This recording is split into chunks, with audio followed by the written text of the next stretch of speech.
Bonjour, alors bienvenue dans cette vidéo sur les graphes. Alors il va être question d'ordre topologique dans les graphes sans circuit et aussi du problème de chemin, donc plus court ou plus long chemin dans de tels graphes sans circuit.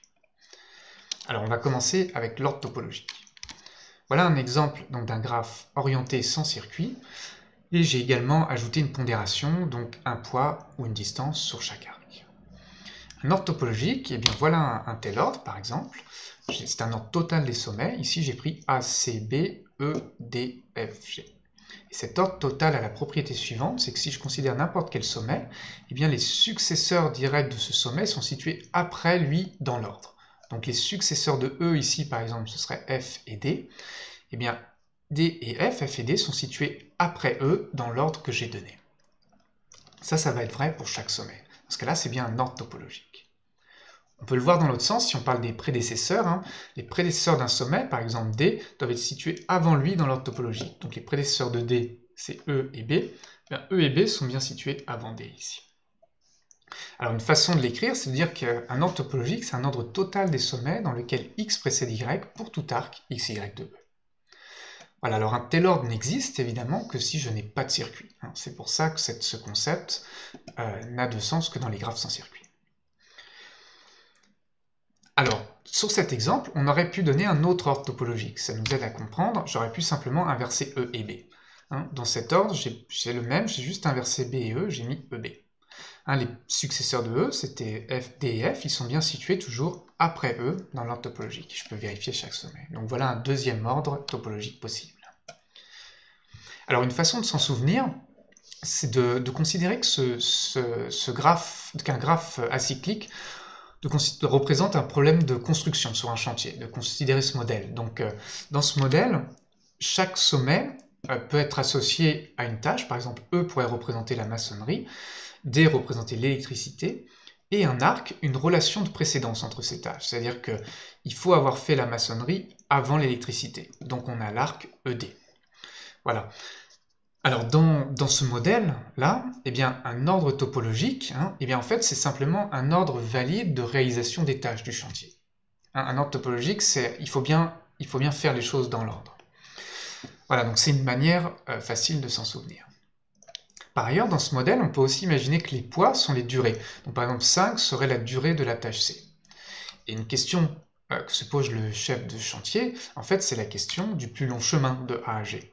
Parce que le plus long chemin, si les poids représentent les durées, le plus long chemin, c'est la date de fin au plus tôt du chantier.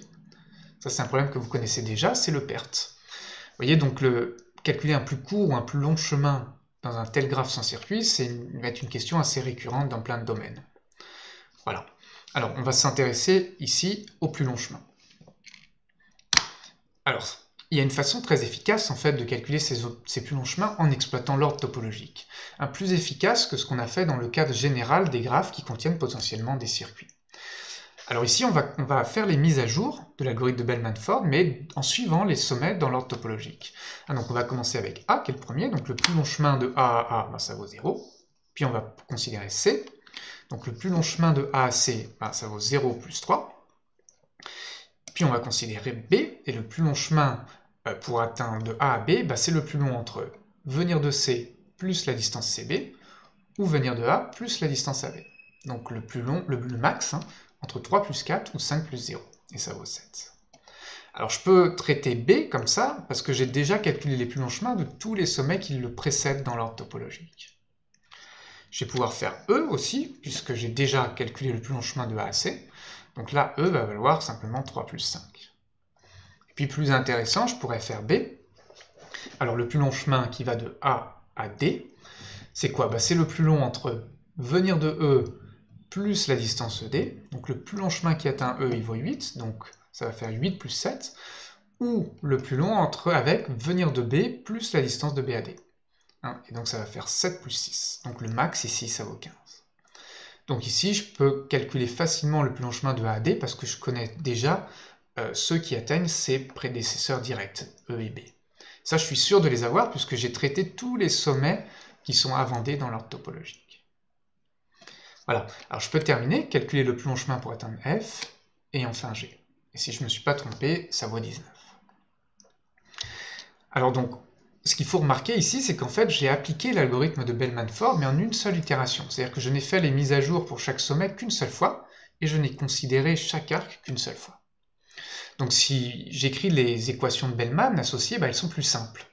Hein, alors pour les écrire, je vais noter f de u, la valeur du plus long chemin de S à U, donc S étant la source. Sur cet exemple, j'avais pris S égale A, A était la source.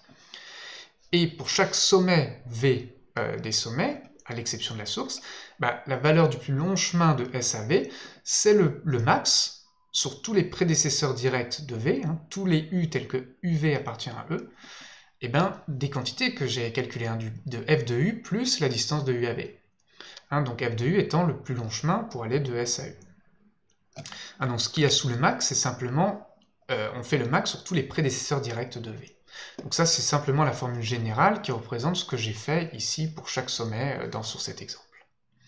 Alors comme c'est une équation de récurrence, il faut quand même que je donne les conditions initiales. Ici, oui, la valeur du plus long chemin de la source à la source, ça vaut 0. Voilà, donc ça c'est simplement les équations de Bellman dans le cas particulier des graphes sans circuit. Et on peut faire Bellman-Ford dans une seule itération en exploitant l'ordre topologique. Ça nous donne une complexité qui est en nombre d'arcs du graphe. Donc c'est plus efficace que dans le cadre général. Voilà, j'espère que ça vous aide à comprendre Bellman-Ford et à voir Bellman-Ford dans le cadre particulier de ces graphes sans circuit. Voilà, bon cours!